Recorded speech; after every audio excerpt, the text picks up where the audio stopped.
krobia sante kotokwanyiwa na sito bi wotie na echi nanso na mamra ni na mane de adaso ekrem ne nye na sante memu Ghana memu ko a ene duru kude ana duru kwaside na achiame ni ha na ese enkoso na achiame wo South Africa na Akwasidae no eye High Commissioner or His Excellency Benjamin Anani Kwashi ene Ghana fo amo akopim ewo hono edi Akwasidae no na enche DJ Simple bama ye ho pictures ni videos na ewura de nsem bi atudwa ewo ni nyina so be wura mu ne na yahwe edi ho enkomo ni nsem a chiame edi tudwa ye yenuanum Ghana fo makopim South Africa mun hu Akwasidae si edin bi da nto ba Facebook a obi hu pictures ni bi se wo screen so bra Facebook Opemsuo radio na Fye papa Ghana for mo no munya kwanya ni hu se die sidi Akwasidae no koso na me hu se manfo wonam kete no na nye asam keto akura anopai ye gibre na yintie ensem a krobia sante kotokwahini editudwa abra na ye di Akwasidae tosumienu South Africa Pretoria ensem a yura editudwa eni. Today is not for diplomacy or anything, it's just for breaking bread. So please relax and hear it. Good afternoon, welcome. Actually, as is the custom when I'm here, I normally invite your staff to come and break bread with me. Interestingly, today falls on Akwasidae, so it's a combination of me inviting my children to come at the same time also celebrating Akwasidae. So it's a two-pronged one. This morning I did the traditional one, where I poured libation and then remembered my ancestors and everything. And this afternoon, as we do in Menchia, also after the actual celebration, then we go to the palace to break bread. And that's where we have fun.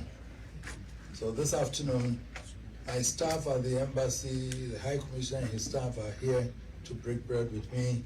And then my delegation also from Kumasi are also here to join you. So that is the short celebration that we are having. So please relax. Don't make it look like it's formal and therefore we have to and then don't look at me and say, oh, 2 4 is this. Enjoy yourself there. Please enjoy yourself. I told what I wanted. That is the essence of why we are here. So please, good afternoon and relax and feel free. This is your house. Opemsuo, You can do whatever you want. Please ask them, they will give them to you. So thank you very much for coming. Actually, thank you very much. Our son, the ambassador of Angola to South Africa, who was born in Ghana, and he was the Angolan ambassador to Ghana before coming here. And my chief director, who's been looking after me every time of foreign affairs, he's also here with me. Mr. Samuel Kwabna, who was with the WHO, now retired and then running AC Mall in Ghana.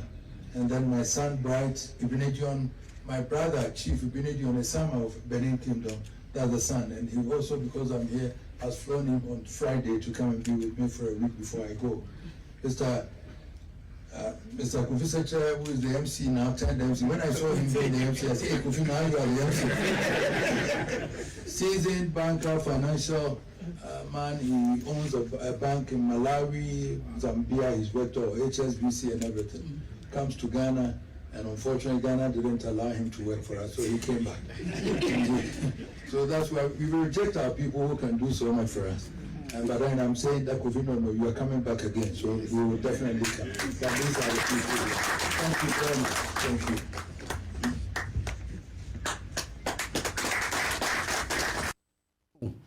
We ensem a krobia sante kotokwahira na si to bibia sante mawura Akwasidae toso mienu ewo afimu chiame ewo South Africa Pretoria ho ena yura di Akwasidae na ohwe ye mpanifo ahodo a beka yura ho ene ne di ade medical culture say His Excellency ye High Commissioner to South Africa Benjamin Anani Kwashi ono ena ohwe ye video a ekoso a oti yura nsedifa so no na yura da nipa panyufo ahodo adi enso ewo ho a amamna ni amane kwan so se de ye chiri mu hada ma yehu se dura Akwasidae na duru kuda no pano na nan konkunya dem ni nyina chiame eka ho asem general mpom te say ami adom bako bibia koso kama pa yo na mentimi mo nsia Akwasidae na nya asem keto okumawu yebebam na edi ho enkomo kakra yo ho di ananka oba ho betwa bi general amiti Akwasidae toso ni o afi atifu nyina na eya na nkrofo bi tenchen na nsem koso a omo enti asem no ya na asem ni hiam na menhia ni pakro di nti na afri mitrim no ebra yura hia high commissioner ene mpanyifo chuchudo ya onom hia wa Pretoria no se nkrofo omugugu Ghana achi ba bi no ebi ba ko no ma comment bi se ade no hene ahye suit na eya na omunim amamre na e woso mu bisa na ekiro mo ebi ni se nipa pi nim se ebo no nsia kwa nwumre no nsia kwa mpempi ni kwa so hene frantum ade adwumadi ahodo a obeye nti na abehwe a se be di na bi ofia ha na ye na dwoa no hene ahye ebi a kota na se bisa no on se ohene kasem no nipa na ahwe ohene video no na se wante brofo no kan na se ana se minim no ohene akoye fie amamre na wiu ena no waye nhyehyeye a ono mo ba behia no ma di nkomo adi nkita ho akekoma no kakra akekoma no as an official as a business meeting our friend business meeting bi sukura friend no diplomat ya na friend no health break mission diplomat ya na friend no health break yekudidi no ya kan no na ohene no mu hia se nipa na ehwe video no na oka se wa hu se ohene ehye suit ade no ohene ehye suit na kuru ha no wana de na mamre hu hia ne chen ohene o kakase ku o mamre hu hia mo e ho Ghana de a da bia no asantefo nkwa ne bom de nti na obi nya asantene no free Ghana ko ba bi ne bi san se onka Ghana asenfo ba ko pa wa kan te se anu kan akwa ba ni na ya asante kase ya enti wo je se wonnim amamre no wo ye amamre hu hia wo e chen ye amamre no na o se omo ano mote ohene chen no ma hu small boy bia wo mu hu die bobo mu credential do mu CB tututu dwa no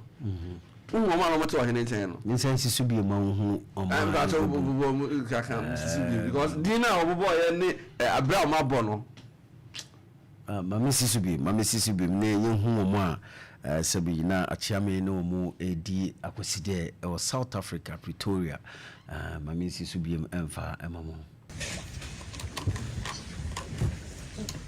Today is not for diplomacy or anything, it's just for breaking bread. So please relax and hear it. Good afternoon, welcome. Ichi, as is the custom when I'm here, I normally invite your staff to come and break bread with me. Interestingly, today falls on Akwasidae, so it's a combination of me inviting my children to come, at the same time also celebrating Akwasidae. So it's a two-pronged one. This morning I did the traditional one, where I poured libation and then remembered my ancestors and everything. And this afternoon, as we do in Menchia, also after the actual celebration, then we go to the palace to break bread. And that's where we have fun. So this afternoon, my staff at the embassy, the High Commissioner and his staff are here to break bread with me. And then my delegation also from Kumasi are also here to join you. So that is the short celebration that we are having. So please relax. Don't make it look like it's formal and therefore we have to and then don't look at me and say, oh, 2 4 is this. Enjoy yourself there. Please enjoy yourself. That's all what I want. That is the essence of why we are here. So please, good afternoon and relax and feel free. This is your house and then you can do whatever you want. Whatever you want, please ask them, they will give them to you. So thank you very much for coming. Echi, thank you very much. Our son, the ambassador of Angola to South Africa, who was born in Ghana, and he was the Angolan ambassador to Ghana before coming here. And my chief director, who's been looking after me every time, of Foreign Affairs, he's also here with me. Mr. Samuel Kwabna, who was with the WHO, now retired and then running AC Mall in Ghana. and then my son Bright Ibinedion, my brother Chief Ibinedion, a son of Benin Kingdom, that's the son, and he also, because I'm here, has flown him on Friday to come and be with me for a week before I go. Mr. Kofi Seche, who is the MC now, turned the MC. When I saw him being the MC, I said, hey Kofi, now you are the MC. Seasoned banker, financial man, he owns a bank in Malawi, Zambia, he's worked on HSBC and everything. Comes to Ghana, and unfortunately Ghana didn't allow him to work for us, so he came back. So that's why we reject our people who can do so much for us. But then I'm saying that Kofi, no, you are coming back again, so we will definitely come. But these are the people. Thank you very much. Thank you. General. Oh, Nipa no motinensen. We ambassador, no, High Commissioner, Ghana's High Commissioner South Africa. We are Angola High Commissioner also South Africa. Was ya no Ghana, and what Ghana so pen at home. Native director to us. After no bad of WHO, former worker is one at ENC shopping mall, Ewakra. In fact, your cash shopping mall there, and one and I'm Sanamin. ENC, ENC. It's a crime more than I said 2011 to 2012 nearby. Into also that time, no. Not the whole Ghana, your car shopping mall, and one ENC shopping. One in 7 massacre de born. In fact, not banking now, no more is in Nissan when you Debbie. Into shopping one ENC. Yes, only found not in it. Banker, or could be Banco, Malawi, Zambia. Oh, Nipa, or non an AMC program, that's you. That's how I would my AMC program. I said, yes, you. The video at the AMC. Well, be a bango, Zambia and Malawi, and the Cockayams. No, beating channel, no better, or no, yeah, I'm a who here on the channel. You are 8 minutes, the Amambreno, SCN, or can't any and name a phone name a boom. Until I will do for you, has a boom said, you Fiona seen Caneno, Esiho, and was I see and name a 4 days or buy or a catch a fool numa, and you are Mambreno so dear, it was the Near na ye free to no. Any near ye and name affording or kaboom. You correct. Until you walk Jassy, your summer. So your sour a secretariat, your office.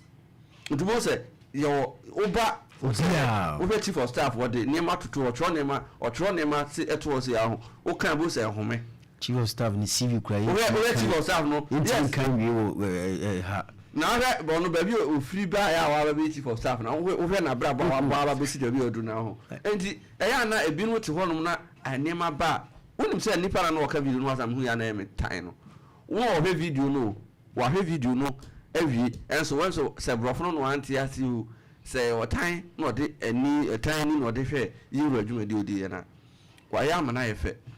Say I can fool ye as Asantehene Akwasidae can ye trim.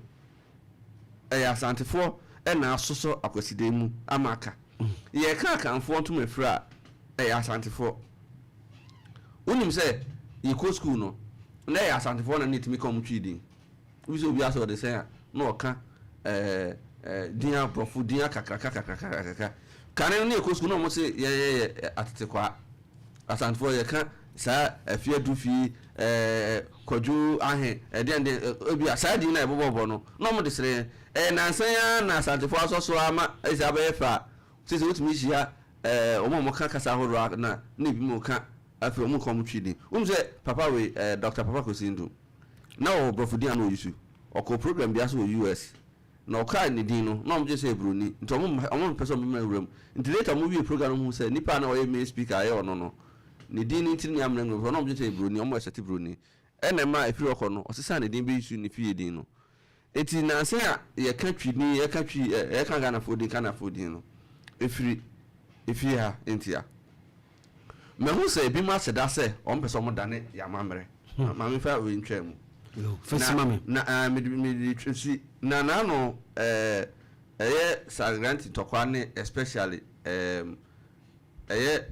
makati tokwa no ebi asa se kan abakose mahoro bi na ma hu so bi so person kire se makati na ne twa ne ti na second odi twa ne ti no abedi omo ho na point of person de kire ne se menim se no person kire se ne krom hene adi me masem se de yo was say ma adi e was say san akọ ho biem na san akọ ye san cheche nipa fa san ne ma no ho hwe Ghana flag no kokọ na ewum no ho e Asantefo nko ana no obia ne ho ane nananom ko ji fa ho di e okurum ha obia ne ho ne broni ko ntokwa apart from Asantefo ahemfo obia ne kurum hene ene broni ko ntokwa bia o me hu because the friend of Ghana no ase ho no na friend Gold Coast no western north central greater Accra eastern region and a voter region ase ho no o mu nyina no mo ka bo mu e wo one side o ne broni no me Asante ko ntokwa 21st January 1824 the friend battle of Samanko no mu hu Asantefo no mo so mo yen Samanfo no mo ko tro friend Samanko no and o mo san ne Asante ko ntokwa 7th August 1826 o mo ne Asante ko ntokwa bi skirmishes kakra 1862 to 1864 ebra na Asante ahemfo ba akwa na friend Akwasidae o first ka kokko di dwan ko kan bro ni ho so ko siki asala mo ho no o mo an san ne abrofo plus ahoho ekabo mu ene Asante ko sagranti ntokwa o mo an san ba back ebe ene abrofo ba ya o mefa nana prempe ko ye 1896 o mo an san ne Asante ko 1900 so person first ka dwan ko ntina sa atokwa mo friend no Battle of Goodness ne friend ya Santo awo no saa ne ma we nyina di adanse se Asante ko agina faako ena de be friend Ghana nyina no ene abrofo ene agina faako ene Asante di ko eti saa ye franka no kokko na edem no ye ka se nanan muja na ho e Asante nanan muja because ye no nanan no na du omo kra to ho me hu se omo se omo keka ba ko sem force once about ye no afi de obi akobo so ba bi se ye say yeah two shift between HMS Asante we no pass want to have no hu nti ye tro Asante di o Canada mfimfin say ye kan kura Britain so no mo kon ye na ye nko aye ne the only group of people ahụ ye nye country independent country on our own o kan Ashanti nto ba say onim say the whole West Africa ye kan kasaku atwo mo ba kosema obi an ho edo so chan Asante obi an ho be Asante ho ba bia ya tro PhD severally about Asante for amamre ne amane Oxford na akobisa Institute of African Studies ni nyina ya Asante obi an ho atwo it is a ne abakose me hu say afi we no very interesting because ye be ben August no ne be twa mu August no ko ebiri be kire se omukro mu hene ene Asantehene ne ko ntokwa nanso entokwa awako se wo se wo ko age ofa ahudi na obi abebo abaso years later no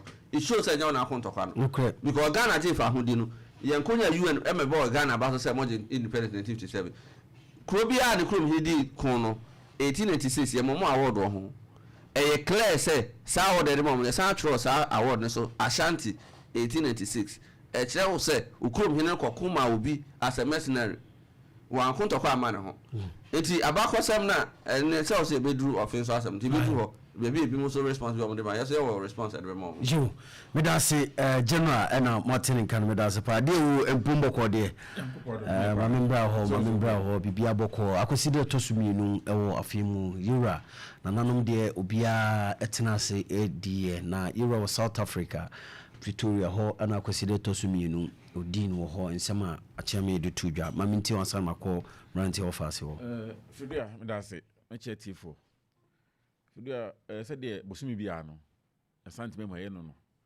bosumi bia no idi Akwasidae eduru ho a nanom esrenhyira nkoso akwahusan bibia bompae de mo man se o man ne bekoso eno no ye anopa no na saa ne mani nyina akoso na ekona wiem ho no eno no hina tenase adehye abusuafo awoho nyina ba bechia ye ohene na Fidia saa de no enye se wote kurum hanko a na wotimi ye se bia wo Asantemamu nko a na wotimi di saa de no ya hwe mo ahunu se bra broni be fa na pempe kwade no ko se hyese no no ne adehye ekopi hu na no mudi Akwasidae omo ya mama ne amane bompae eno na yura na Akwasidae ya we no South Africa se ogunsa bompae e de ma Asanteman ene Ghana man nyina se bia nkoso inhira bibia ebe koso kama ne fe to so mienu na one eye ono ankasa nananom ehyiaye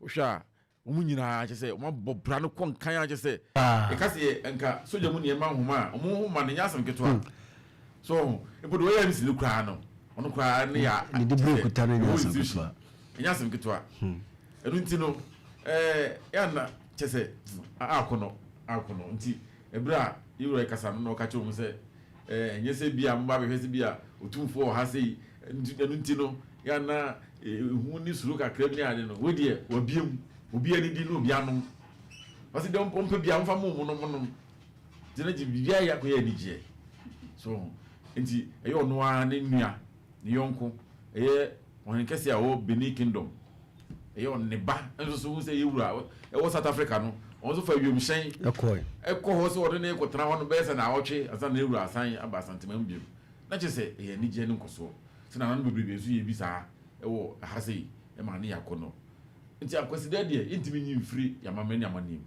eno ne duru a ye de kai na nanom ne ma beye e de kọ esire yira ebon esire che se ne bi e kai omu se omu so abeye bi na won so nti omu ye nti ene na Asante da so etiase Asante tumpo na se ekoso a na ye ko amko ya onwa tra ho se da bi doni mefo mu no mu enu nti ne Asante tiase a no mienu e so refri ha se etimi ko tra ba bi e ko ji efufuo ne ye rere nkwan bi na ye ko sam kwan kama tifedu abusa ya na sanity yo de wo me da semanti of as mpombo ko de na fedu nyankopon na na madawulma me ho yam gidi sa so mpombo adum na maminti o na fedu ya be chia ya tiefo na fedu ya krobi Asante kotoko se ensen goretipan ensen omugoretipan na wo se ensen ahia asrewa anase atrohwe onko hobi onko pehwe wo ho enu nti se wo hwe ba bia achiami gina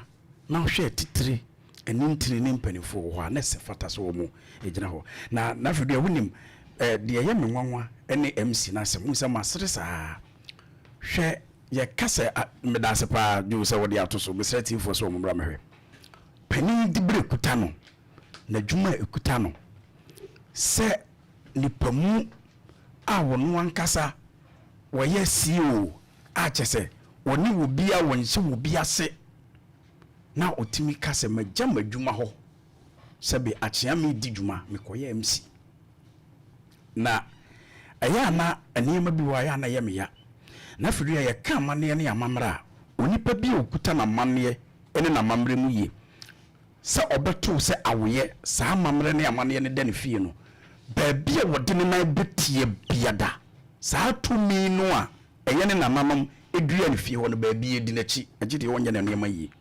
asem wo ya mekan won na ekura tumi ene won a woye amane ne amamre wonim sa asem ya mekan na fedu ya nka wontimi nkogina ba bi na asem nto ema wo mo na nanom din emfansam fom emye ntwitwa nyo emfrim enche bia asem wo ya mekan omo nim e de omo tie la Côte d'Ivoire ekunsi offensefo ma ye fa wo mu no mu a ye de wo mu gu mu nyina eso aba nkroko yi wo mu nyina efrim sabi eburu woda na ne ho pepe ni fa na kotokoro na ne sekan di na chi eko bo pum eko yi wo mu nyina da offensefo ma nyina da na sa bere Côte d'Ivoire to kwa tentena na gina mu no enkwada ne se bra wo mu mu no wo mu ana hye ho no mu no wo mu sufre wo mu nananom wo mu so wo ho no mo no ka se ho bi aba ho odresi post pani wo mu kura na ya posifo wo mu hu bi da asem ya make yi wie ne de to offensefo befre ampani ampa pani no di wo mu baro duru ba bi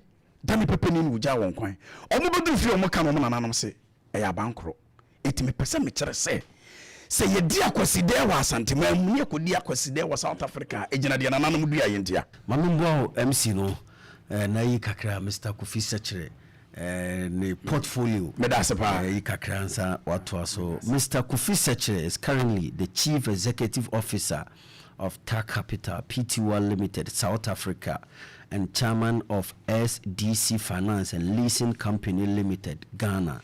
Mr. Sechere has a distinguished career in banking built over 22 years. Before joining TAC Capital, he was Chief Marketing Officer for HSBC Equator Bank PLC UK, based in Johannesburg, South Africa. Prior to this, he served as Vice President and Regional Director for HSBC Equator Bank, based in Accra, Ghana. Between 1993 and 2000, Mr. Sechere held position of Assistant President, Vice President and Regional Team Leader and Senior Vice President and Regional Director with HSBC Equator Bank based in Lusaka, Zambia.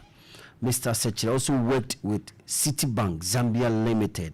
He has also worked with AT&T Bell Laboratories Homedale, USA, and Motorola Incorporated, USA.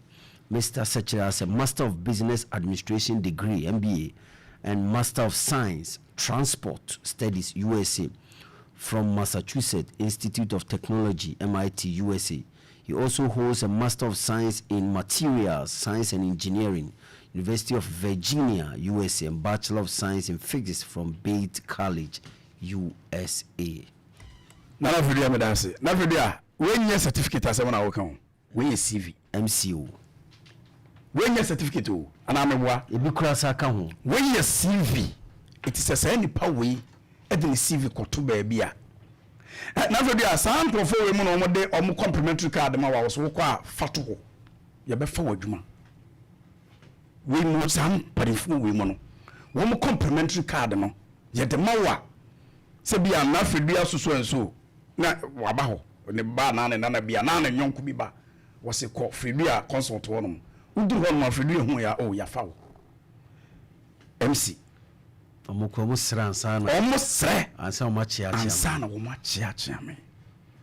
Na wo asabe asrewa ensin ekudi agoro kwaji wani a asrewa atrohwe opede ho. Yo, So ntina fedua ye be kire se ye pese ye kire mpanifo bi ene nkrofo bi asabe da bia masem a meka no me se enkwada na won adwene eye tibuye nyesa enkwada ni nyina na wu nkwada bere mu ebi anyini abaye mpani tibuye eno ntisi ye amane ne amamra wonte ase yi eno nti be pese me kire so woni pa bia wukuta wa mane ne wa mamrem ba bia wonnam bia no wutimi ye ba bia wonnam bia se bra no sun hwe mame kire ye na nanom nkremofo na me mfa ma no nsi kofi wo ha wo ye kremoni bia ba bi obeduru bia eso ne se wo se wo ye na sore a wo ye ne dan wo twa ne tikura wo so wo ye asore no ye nuanom jiufo oduru time ane braso se wo se wo ye na sore ade bia wo ye bia no obegyae no wo ye asore no eye saa na asante ya mane ene ya mamre sote afedu ye de we jetifo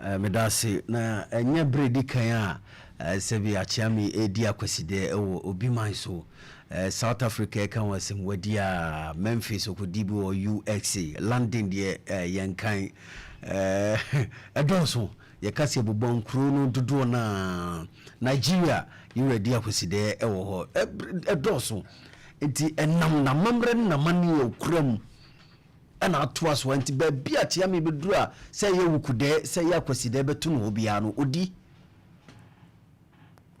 eho ema dom nyina ba na se be imbre bi na ye ka ho asem se achia mi monfo gine kura wo bi man so no ye wa hakura no se bi otia na chi kakre ye nyina ye hu bi ye hu ehun so a ene niema ya kam so ho na so ye guso asum na ana ye kura mu wa confused ne se kwasi ada black di mi twa mu kumawu a kana dempa ezo bende bia ekoso kama pa na boku bia boko de afedi oba dia dawo me